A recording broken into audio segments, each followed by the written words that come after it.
Возачите во Вашингтон се рекордери по сообраќајки во Соединетите Американски држави. Според осигурителните компании, еден возач во Вашингтон учествува во судир со друго возило на секои 4,5 години.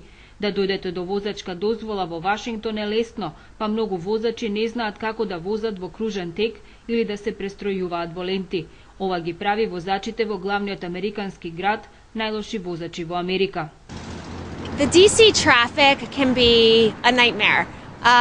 There are times when it's not so bad, but I would say by and large, as a person who often drives to work, I'm stuck in a considerable amount of traffic that takes a lot of time out of my day. I've also lived in Los Angeles though, and the DC traffic is nothing compared to the traffic in Los Angeles. Невниманието и неприлагодената брзина се најчести причини за сообраќајки во Вашингтон. Овде нема правила за побрзо возење во брза лента. Сите возачи возат во сите ленти со иста брзина, што во населените места е ограничена до 35 мили на час, а на автопат до 65 мили. За да се намалат повредите при сообраќајки, полицијата ги казнува сите патници кои што не се врзани со безбедносен појас со $50 казна.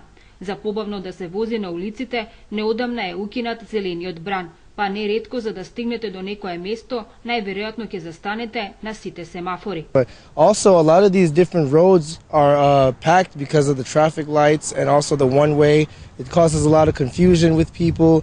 I would suggest building more roadways for people, but it's just a rapid growth of population and we do have a lot of messy traffic here all the time.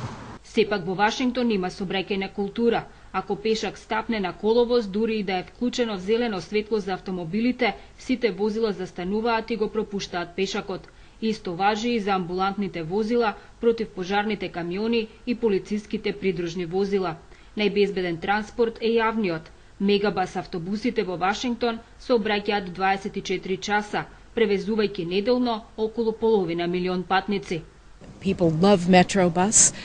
It gives them a good ride above ground. We have 316 different routes from which they can choose in the area, and it's a great alternative for anyone in the district and its surrounding area. Вашингтон има и градски велосипеди, кои што може да се најмат на повеќе станици во градот. Велосипедот е најбрз начин на превоз, кој што сепак е веќини најмалку $10 од час. Метрото во Вашингтон почнало да се гради во 1976-та. Сега во Вашингтон и околината има 106 мили пруга и 86 метростаници. Неделно над 750.000 луѓе користат метро за транспорт. Ова е смарт трип карта која се користи за превоз во метро и во автобус и секако со неа е поевтин превозот. Се до крајот на 60-тите години Вашингтон имал трамвај. 45 години по немирите во Вашингтон по убиството на Мартин Лутер Кинг, овој вид на сообраќај се враќа во градот. Првите 22 мили пруга за трамвај ќе бидат пуштени на Ејдж улицата до крајот на годинава. Вагоните за трамвајот се производство на Чешка. Our car is a little bit smaller. Their capacity is about 170 people both standing and sitting.